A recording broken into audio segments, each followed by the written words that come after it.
Hello, everyone. Welcome to the Franchise Tag. I am Gareth Smith, and I'm joined by another very special guest today.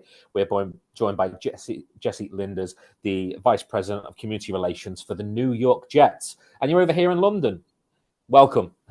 Thank you. No, we're happy to be here. We're excited to kick off our third year of our NFL Girls Flag Football League.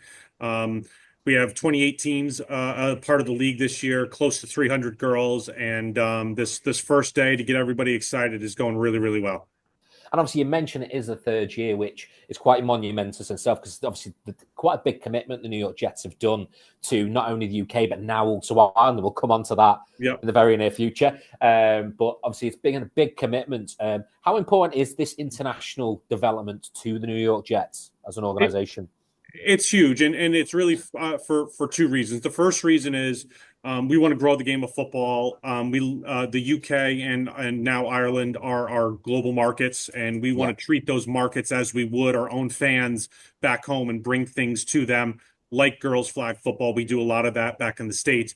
But more importantly, at least from my perspective, is providing girls the opportunity to play football. In the United States as well as the UK, there are so many more opportunities for boys to play sport. And you see girls' participation decline, especially when they get to this age.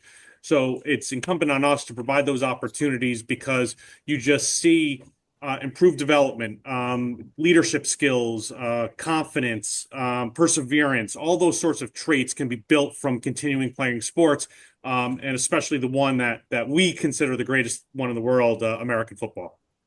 And obviously, the Olympics coming up with flag football becoming it. How proud would you be, obviously, if this becomes an extended Olympic sport, not just for the games over in LA, that seeing players that you know have come for your program, how proud would you be from a personal perspective to see that? It would be amazing. And what would be really cool is that we wouldn't just in the States have girls that are representing the US that came through our programs. We may have girls for the UK and girls from Ireland that came through our program that are a part of their national teams would be amazing.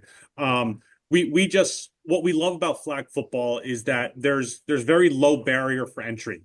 It's not expensive. There's not a ton of equipment. It's flag belts, it's footballs, and it's some open space. And compared to its counterpart, tackle football, where you helmets and shoulder pads, it becomes very expensive. So we just love how easy and accessible this game is for anyone that wants to play.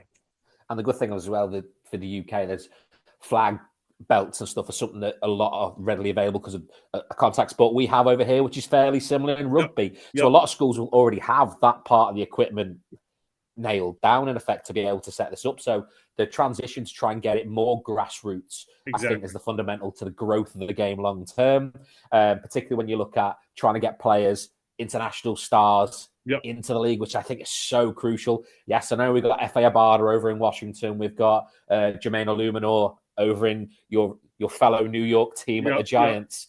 But long term, just try and get those international stars into the league will be so important. But let's move on to the Irish announcement, which has also come out in the last couple of days. How pleased were you to finally get that announcement done and start that first league over in Dublin? It was amazing. The schools just jumped at the opportunity to be a part of the league. And they had actually been doing some training on their own even before our kickoff. And we were just so impressed with the skill level that they had at day one. We were at Sport Ireland, which is their Olympic training ground. It was a great facility. And the girls were into it. It was great having both Quincy Williams and Isaiah Davis out there. They had a great time meeting all the girls, and it was just, you could really tell that they were excited to start playing this sport. And we'll be back in really 4 short weeks to crown a champion of that league, and then a couple of weeks after that we'll be back here in the UK for a champion of this league. So we're just excited with the growth everywhere. And it's really exciting, obviously, for Ireland as well, with them getting their first ever official NFL game. So it's really exciting times for those players over in Ireland. And obviously, it gets some more people in the stands who may have not traditionally gone to a game otherwise, which is obviously exciting to see. So obviously, you mentioned the Jets, obviously, are coming back over here as well as part of the game coming over here this year to play again. The commitment the Jets have to the UK and is amazing to see. Do you have any further plans for further growth that you can share with us at this point? Well, so I mean, our goal is to continue growing both these leagues. Right now, we're at 28 teams in London. I think we would at least want to get to 32 next year. It's a nice round number when you look at the 32 NFL teams. And then Dublin, I know literally one day after we had the launch, we had other schools that saw their neighboring schools participate. Yeah. Reaching out, how do I get involved? So I'm sure we'll add another 4 to 8 schools there in Dublin as well too, and grow the sport in both countries. And obviously, from everyone in the UK, obviously, we'd like to thank yourselves, the Jets, because obviously the commitment you've had to the UK and the community side of it has been really good to see. And obviously, seeing what you're doing in Ireland. So obviously, thank you very much for us over the UK, and look forward to seeing how this grows further. Awesome. Thanks, Gareth. Thanks for having me. Thank you very much for coming on and chatting to us, and be back soon with another